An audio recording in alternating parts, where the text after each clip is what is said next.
17 வயசுல கேஸ் எடுத்தவன் எல்லாத்தையும் பார்த்தவன் தான். சமுதாயத்துக்காக எதுவும் பண்ணணும் பண்ண தெரியும். ஆனா எங்க தலைவர்கள் எல்லாம் அமைதியா இருங்க வேணாம் எல்லாம் சொல்லிடுறாங்க. இப்ப கூட நான் உட்காந்து இங்க படுப்பேன், என்ன பண்ணேன், போராடு கூட என்ன கைது செய்யுங்க, வழக்கு போடுங்க, என்ன பண்ணுங்க, அதை பத்தி கவலைப்படல. ஆனா ஆம்பளை இருக்கிறவன் வெற்றினவன் நேரடியா மூலம் சொல்லணும். என்னோட தொகுதி தென்சென்னை மாவட்டம் விருவநோக்க தொகுதி எம்எல்ஏவை வெற்றி பெற செய்த 19,000 ஓட்டு வாங்கி கொடுத்துருங்க. சும்மா இல்லனாலே தமிழ்நாடு முழுவதும் பிரச்சாரம் திமுகவில் தொண்டரணியில மாவட்ட துணையம்பலா இருக்கேன். இருந்தும் என் சமுதாயத்துக்காக வந்திருக்கேன். என் பதவியே போனாலும் பரவாயில்ல, என் சமூகம் முக்கியம். 23,000 ஓட்டு இருக்கு. யாதவால் தெரு 7 தெரு இருக்கு. எல்லா தெருவும் போயிருக்கேன். ஆனா எல்லாரும் வீடு கூட போயிருக்கேன், எல்லாம் சொல்லியிருக்கேன். ஆனா யாரும் வரல. யாதவ ஒற்றுப்பட்டால் தான் நமக்கு விடுவி கிடைக்கும், இல்லை என்றால் கிடைக்காது. இதே தமிழக தான் அரசு ராஜகரப்புல திமுக இதே போறோம் யாதவ சொல்லி போனாங்க. கிட்டத்தட்ட இங்க இருந்து 100 பேரை நான் கூட்டி போனேன். பஸ் தாங்கினாரு. அது நம்ம சமுதாயத்தை இல்ல காரணர் ஏமாத்தினாரு. அதை பத்தி நான் கவலைப்படல. இங்க இருந்து நான் பயணம் செஞ்சு அந்த கூட்டத்தை காமிச்சோம். எதுக்காக இதை சொல்லுங்க அனுபவம் இல்ல.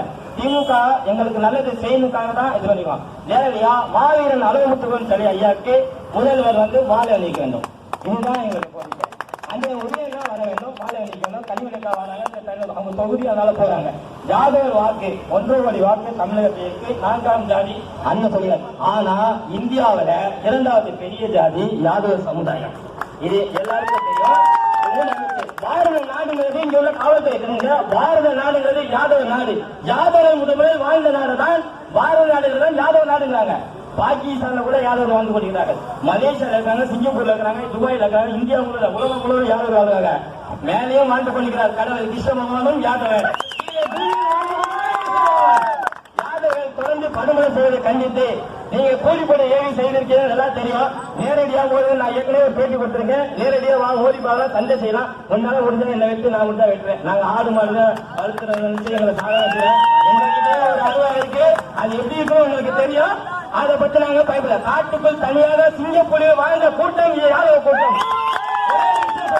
சிவகங்கை மாவட்டம் காலாலி சின்ன மருந்து பெரிய மருந்துங்கிறது தேவர் சமுதாயத்தில் ஒரு முக்கியத்துவம் இருந்தார். அவர் யாதவ சமுதாயத்தில் ஒரு ஆடு வைத்துக் கொண்டிருக்கிறார். அவர் சின்ன மருந்து சொல்கிறார், ஐயா தொடர்ந்து எங்களுடைய ஆடு காணாமல் போயிட்டு இருக்கு, யார் எடுக்கிறான்னு தெரியுங்க. உடனே சின்ன பஸ் கோளாறு இன்னொரு கோளாறு இங்க வந்து கூடியார். ஒரு கோளாறு வீட்டில் ஆடு திருடு, அது இன்னொரு கோளாறு என்ன சொல்கிறார், சின்ன மருந்து சொல்லுகிறார், அந்த ஆடு எவன் திருடானோ அவன் தலையை வெட்டி எடுத்துடுவா என்று சின்ன மருந்து சொல்லுகிறார் ஒரு யாதவர்களை. அவர் என்ன பண்றார், நைட்டு அந்த காட்டில் படுத்து கழுகிறார்.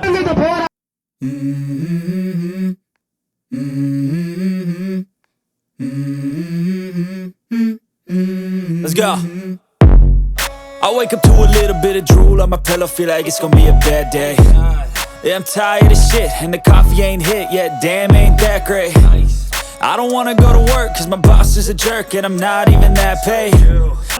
சமுதாயத்துக்காக எதுவும் பண்ண தெரியும். ஆனா எங்க தலைவர்கள் எல்லாம் அமைதியா இருங்க வேணாம் எல்லாம் சொல்லிடுறாங்க. இப்ப கூட நான் உட்காந்து இங்க படுப்பேன், என்ன பண்ணேன், போராடு கூட என்ன கைது செய்யுங்க, வழக்கு போடுங்க, என்ன பண்ணுங்க, அதை பத்தி கவலைப்படல. ஆனா ஆம்பளை இருக்கிறவன் வெற்றினவன் நேரடியா மூலம் சொல்லணும்.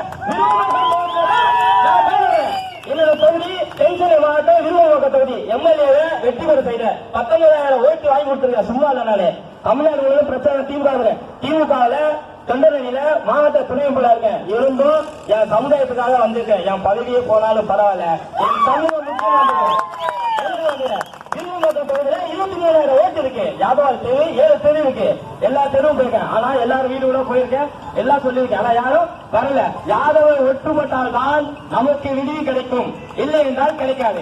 இதே தமிழக தான் அரசு ராஜகரப்புல திமுக இதே போறோம் யாதவ சொல்லி போனாங்க. கிட்டத்தட்ட இங்க இருந்து 100 பேரை நான் கூட்டி போனேன். பஸ் தாங்கினாரு. அது நம்ம சமுதாயத்தை இல்ல காரணர் ஏமாத்தினாரு. அதை பத்தி நான் கவலைப்படல. இங்க இருந்து நான் பயணம் செஞ்சு அந்த கூட்டத்தை காமிச்சோம். எதுக்காக இதை சொல்லுங்க அனுபவம் இல்ல. திமுக எங்களுக்கு நல்லது செய்யணுக்காக தான் இது பண்ணிக்குவோம். நேரடியா மாவீரன் அலுவலகத்துக்கு சரி ஐயாக்கு முதல்வர் மாலை அணிக்க வேண்டும். இதுதான் எங்களுக்கு கோரிக்கை. அந்த உதயனா வர வேண்டும், மாலை அணிக்கணும். கனிவிளக்கா வராங்க, அவங்க தொகுதி அதனால போறாங்க. யாதவர் வாக்கு 1 கோடி வாக்கு தமிழகத்திற்கு 4ஆம் ஜாதி அண்ணன் சொல்லுறாரு. ஆனா இந்தியாவில 2வது பெரிய ஜாதி யாதவர் சமுதாயம். இது எல்லாருக்கும் தெரியும். பாரத நாடுங்கிறது இங்க உள்ள காவல்துறை தெரியுங்க. பாரத நாடுங்கிறது யாதவ நாடு. யாதவ முதலில் வாழ்ந்த நாடு தான் பாரத நாடுகள் தான் யாதவ நாடுங்கிறாங்க. பாகிஸ்தான்ல கூட யாதவர் வாழ்ந்து கொண்டிருக்கிறார்கள், மலேசியால இருக்காங்க, சிங்கப்பூர்ல இருக்கிறாங்க, துபாயில இருக்காங்க, இந்தியா முழுவதும் உலகம் முழுவதும் யாதவர் வாழ்றாங்க. மேலேயும் வாழ்ந்து கொண்டிருக்கிறார் கடவுள் கிருஷ்ணபகவானும் யாதவர்.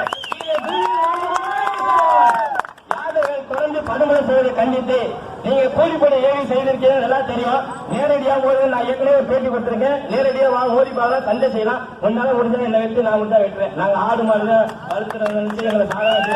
எங்ககிட்ட ஒரு அருவா இருக்கு, அது எப்படி இருக்கும் உங்களுக்கு தெரியும். அதை பத்தி நாங்க பயப்படல. காட்டுக்குள் தனியாக சிங்கப்பூரில் வாழ்ந்த கூட்டம் யாதவ கூட்டம். சிவகங்கை மாவட்டம் காலாலகவில் சின்ன மருந்து பெரிய மருந்துங்கிறது தேவர் சமுதாயத்தில் ஒரு முக்கியத்துவம் இருந்தார். அவர் யாதவ சமயத்தில் ஒரு ஆடு வைத்துக் கொண்டிருக்கிறார். அவர் சின்ன மருந்துகிட்ட சொல்கிறார், ஐயா தொடர்ந்து எங்களுடைய ஆடு காணாம போயிட்டு இருக்கு, யார் எடுக்கிறான்னு தெரியல. உடனே சின்ன பஸ் கோளாறு இன்னொரு கோளாறு இங்க வந்து கூடியார். ஒரு கோளாறு வீட்டில் ஆடு திருடு, அது இன்னொரு கோளாறு என்ன சொல்கிறார், சின்ன மருந்து சொல்லுகிறார், அந்த ஆடு எவன் திருடானோ அவன் தலையை வெட்டி எடுத்துடுவா என்று சின்ன மருந்து சொல்லுகிறார் ஒரு யாதவர்கிட்ட.